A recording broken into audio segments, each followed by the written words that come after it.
हरिओम। आज रामचरितमानस के इस कथा के सफर में आप सबका मेरे साथ जुड़ने का बहुत बहुत स्वागत है। इससे पहले कि हम अपने चौथे पार्ट पे आए रामचरितमानस के, मैं आपके साथ कुछ बातें शेयर करना चाहती हूँ। मुझे लगता है कि जो मेरे अनुभव हैं, शायद कहीं ना कहीं वो आपके अगर अनुभव होंगे तो आप मेरी बात को बेहतर समझ पाएंगे। और बात करने से तो बहुत सारी बातें बिगड़ती भी है और बहुत सारी बातें सुलझती भी। जब हमें ऐसा लगता है कि हमारा होना और ना होना दोनों एक बराबर है, हमारा अस्तित्व कहीं स्वीकारा नहीं जा रहा, हमें कहीं भी सम्मान नहीं मिलता, हमें लोगों की नजरों में हम किसी भी योग्य नहीं है, ऐसे में और उसके साथ ही साथ हमारे जीवन में भगवान का भी एक स्थान है, तो ये बहुत ब्लेसिंग्स है। क्यों है कि भगवान जब कृपा करते हैं ना, तो आपको अकेला करते हैं, आपको बार बार बार बार आपके चित्त को परेशान, हैरान और विचलित रखते हैं। जब आप लोगों के साथ जुड़ने की कोशिश करते हो, जब आप लोगों में खुशियां ढूंढने की कोशिश करते हो। अगर आज हम और आप यहाँ पे बैठे हैं, एक दूसरे से बात कर रहे हैं, तो वो ये इसीलिए है कि कहीं ना कहीं हम लोगों को भगवान ने ऐसे कान पकड़ के खींच के यहाँ लाके बिठाया है और अपनी कथा, अपनी बातें करवा रहे हैं। ना कि हम जाके संसार में रहें और संसार के साथ घुले मिले, हमें थोड़ा सा प्रशंसा मिल जाए, थोड़ा-सा हमारे को सराहना मिल जाए, हमारे साथ लोग मीठा बोलने लगे, तो हम फिर उन्हीं के साथ, उन्हीं के मैटर्स में, उन्हीं के लिए उलझे रह जाते हैं। और यहाँ पे ऐसी कृपा है कि येन केन प्रकारेण हम आके वापस से प्रभु के चरणों में बैठ जाते हैं। हालाँकि प्रभु तो जानते हैं कि ये समाज से धुतकार के आया है। इसको कहीं भी स्वीकारा नहीं गया, इसीलिए ये हमारे चरणों में आके बैठ गया है। लेकिन ये उनकी लीला है। वो हमें ऐसे नहीं देखेंगे कि कहीं नहीं था रास्ता तो चला आया। वो जानते हैं कि मेरी लीला के अनुसार ही हुआ है, तभी ये आके मेरे चरणों में बैठ गया। तो इसलिए अकेलेपन को ज़्यादा से ज़्यादा कोशिश करें कि थोड़ा-सा व्यायाम करके, थोड़ा-सा प्राणायाम करके, थोड़ा-सा ध्यान करके 5 मिनट भी अगर बैठ जाएँ, शांत एकदम बैठ जाएँ और सोचें कि हमें तो वैसे भी ये सब छोड़ के जाना ही था, तो थोड़ी-थोड़ी खुशियों के लिए क्यों अपना समय बर्बाद करें? प्रभु बड़ी कृपा हुई जो आपने मुझे बचा लिया और मुझे अपने साथ अपने आश्रय में रखा है। तो अब हम बात करेंगे श्री रामचरितमानस की। हमने 3 पार्ट बना लिए हैं।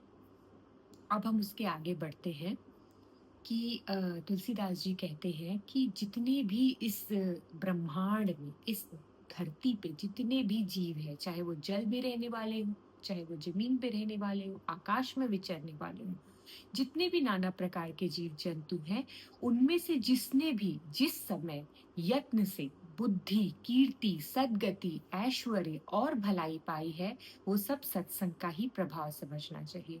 तो अब यहाँ पे बहुत बड़ी बात तुलसीदास जी ने कही कि हमारे जीवन में जितनी भी ऐश्वर्य है, जितनी भी सुख सुविधाएं हैं, हमारे अंदर अगर थोड़ी भी बुद्धि है, हमारे बात करने के तरीके में, हमारा हमारा अस्तित्व में, हमें कुछ भी अगर हमारे जीवन में अगर है जो बहुत शुभ है, वो सब इसलिए है क्योंकि वो सत्संग का प्रभाव था कहीं ना कहीं हमारे जीवन में, जो हमको इस रूप में पुरस्कृत कर रहा है, इनाम के रूप में मिल रहा है।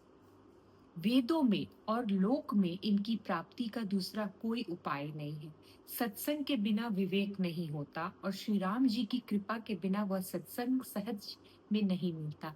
हम और आप जो आज बैठ के सत्संग कर रहे हैं, वो प्रभु श्री राम जी की कृपा से कर रहे हैं। सत्संग के में बैठने से ही हमें विवेक मिलता है, हमें बुद्धि मिलती है, हमें धैर्य आता है, मौन रहना, लोगों के साथ अच्छा व्यवहार करना, कब क्या बोलना है, कब क्या नहीं बोलना है, उचित आचरण करना, शिष्टाचारी बनना, ये सब हमें सत्संग से मिलता है और सत्संग हमें श्री राम जी की कृपा से मिलता है।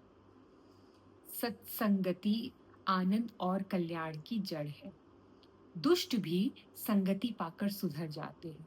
जैसे मेरे जैसे लोग जो इधर-उधर भटकते थे, जो इनको क्रोध आता था, जिनको हर चीज़ बुरी लग जाती थी, जिनकी बहुत सारी सांसारिक कामनाएँ थीं, जो बहुत जल्दी से रुष्ट हो जाते थे, ऐसे लोग भी संगति जैसे-जैसे मैंने अपने गुरु के चरणों में बैठना शुरू किया, संगति, सत्संगत करना शुरू किया, तो हमारे जैसे लोग जिनका मन थोड़ा-सा छोटा है, हमारी बुद्धि छोटी है, वो भी सुधर जाते हैं। जैसे पारस के स्पर्श से लोहा सुहावना हो जाता है। उसी प्रकार यदि साधु पुरुष दुष्टों के संग में रहकर कभी अपने आप को दूषित नहीं करेंगे, वो अपना प्रकाश दूसरों को देने लगेंगे। दुष्टों का उन पर कोई प्रभाव नहीं पड़ता क्योंकि वो अपने ज़्यादा अपने धर्म से, अपने सत्संग के बल से, अपने राम नाम के बल से इतना ज़्यादा दृढ़ होते हैं कि उनकी अच्छाई नहीं मिटती, लेकिन उनका प्रकाश दूसरों तक पहुँचने लगता है। ब्रह्मा, विष्णु, शिव, कवि और पंडितों की वाणी भी संत महिमा का वर्णन करने में सकुचती है। उनको भी लगता है कि संत की महिमा अपार है। वो दिन-रात इस माया नगरी में, माया के जाल में बिछे होने के बावजूद राम, राम, राम का जाप करते हैं। एकदम धर्म से रहते हैं, धैर्य से रहते हैं। उनके मन में ज़रा-सा भी कोई भय नहीं होता, कोई चिंता नहीं सताती, किसी चीज़ को उनको लेके लगाव नहीं होता, वो ऊपर वाले के भरोसे रहते हैं। इसीलिए वो बहुत ज़्यादा सराहनीय है। उनका उनको सराहने के लिए कोई शब्द नहीं मिलते, इवन भगवान को भी। वह मुझसे किस प्रकार तुलसीदास जी कहते हैं कि उनसे जब भगवान की लीला जब संतों की लीला भगवान नहीं कह सकते, तो मेरे जैसा इंसान तुलसीदास कहते हैं क्या कह सकता है? कि उनके हिसाब से जैसे साग-तरकारी बेचने वाला क्या समझेगा कि अ, मणि, सोने, चाँदी इनका गुण थोड़ी ना बता पाएगा। तो ऐसे ही वो अपने आप को इतना छोटा बता कि मेरे जैसा तुच्छ आदमी तो कुछ नहीं बताएगा, जब जैसे रत्नों के समान ईश्वर भी संतों की महिमा कहने में सकुचाते हैं, घबराते हैं। तो तुलसीदास जी आगे संतों को प्रणाम करते हैं, जिनके चित्त में समता है। जिनके चित्त में समता है यानी कि हम लोग ना बहुत जल्दी अपने राग मतलब अपने अटैचमेंट, अपनी लाइक्स और द्वेष, अपने डिसलाइक्स के चलते लोगों में वो करते कंपैरिजन, ये मुझे अच्छा लगा, ये मुझे अच्छा नहीं लगा। लेकिन साधु संत के चित्त हमेशा सम होते हैं। उनको कोई ना उनका मित्र होता है, उनका कोई ना शत्रु होता है।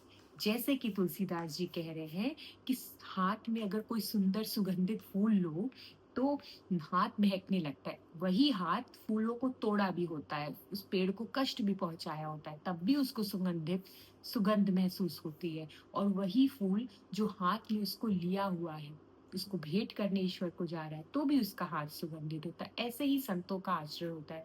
आप उनके साथ अच्छे से रहें, बुरे से रहें, तोहफ़े दें, ना दें, कुछ दें, ना दें, वो आप हम सब के लिए एक जैसा भाव रखते हैं, एक जैसी कामना करते हैं। हमको अगर आशीर्वाद देते हैं, हमें अगर सही मार्ग पे चलाते हैं, तो इसलिए नहीं कि हम उनके चरणों के समीप बैठे हैं, उनकी तारीफ़ कर रहे हैं, चुगली कर रहे हैं, नहीं।